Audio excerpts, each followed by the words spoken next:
Hero, statesman, freedom fighter. Mandela was many things to many people. He spent nearly 3 decades in prison during the apartheid years. And after his release, he inspired South Africans and people around the world by rising above the bitterness of the past and working for a united future.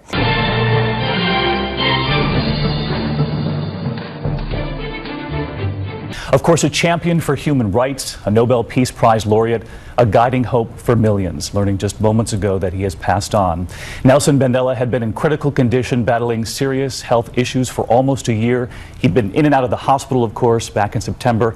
Mandela was able to return to his home in Johannesburg, where he lived out his final days.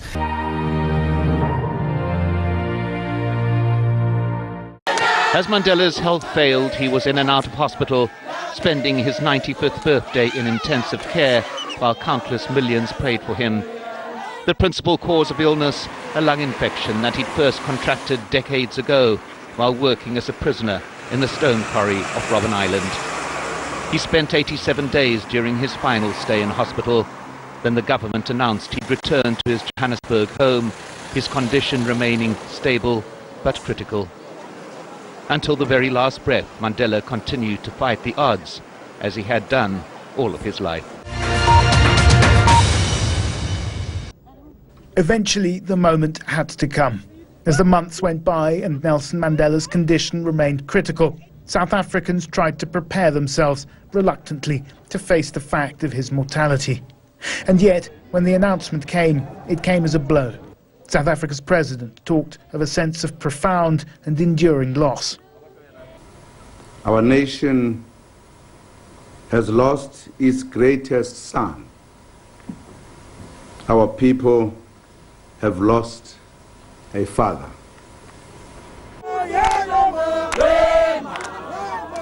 As the news of his death spread, crowds gathered outside his home in the Houghton suburb of Johannesburg.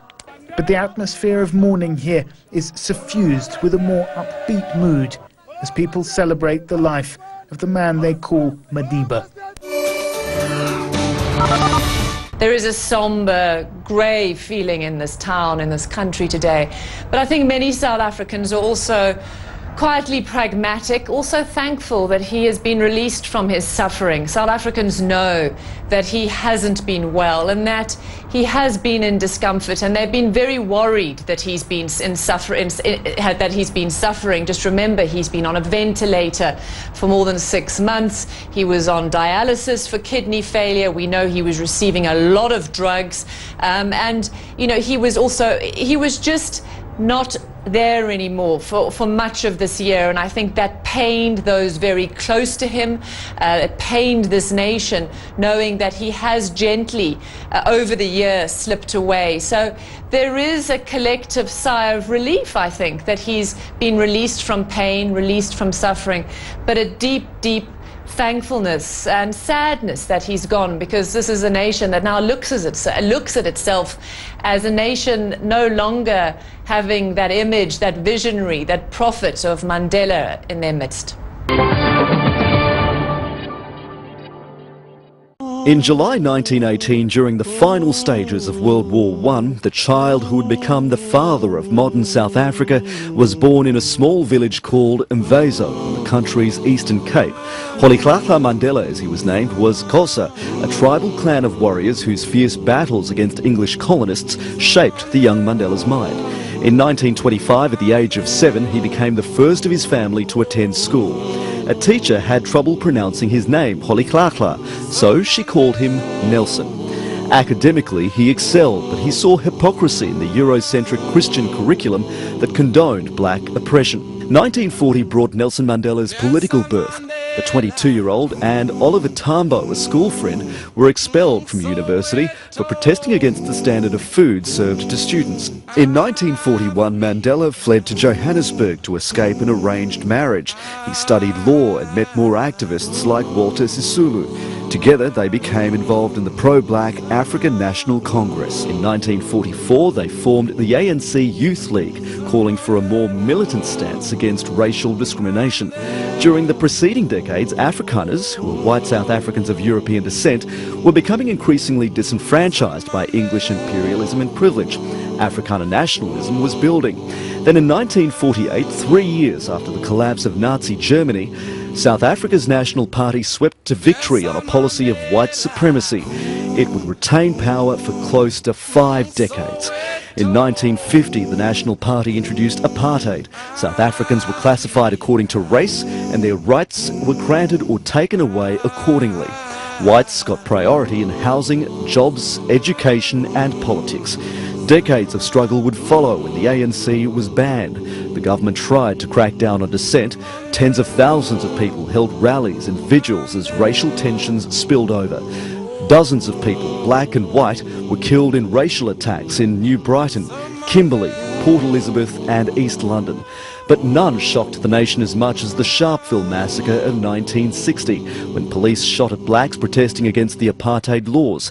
69 people were killed there. The following year, the ANC formed a military wing, deciding that peaceful protest wasn't enough to spur change. Mandela and several of his ANC compatriots went underground, but were eventually caught and tried for treason and sabotage, including the bombing of government targets. In 1964, they were sentenced to life imprisonment and brutalised at prisons in Pretoria, then Robben Island and Pollsmoor. Visits from family were limited.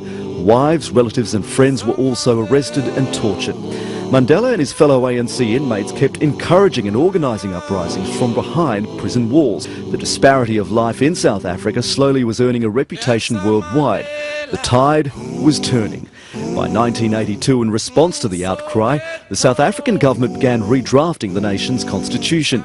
And in the summer of 1990, President F.W. de Klerk took the world by surprise, lifting bans on previously condemned political parties like the ANC. On the 11th of February 1990, after 27 years in prison, Nelson Mandela was released. His walk to freedom has become one of the defining images of the 20th century.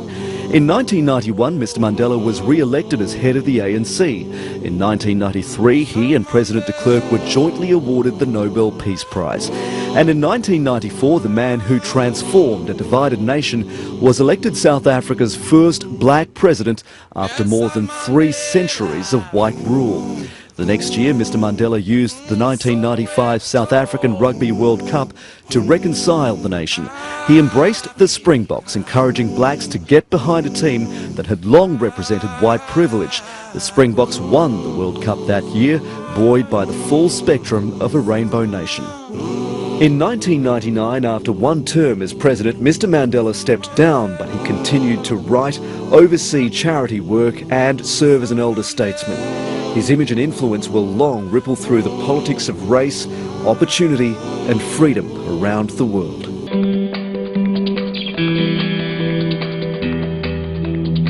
His health was failing, but he still welcomed visitors, such as American First Lady Michelle Obama in 2011 and former US President Bill Clinton for his 94th birthday. In November 2012, the National Bank put Mandela's face on its new notes. By now it was recognized with respect all over the world.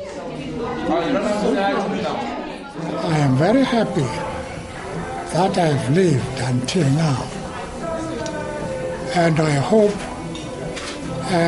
many South Africans and other people in the world will live like this so that they could be the object of admiration.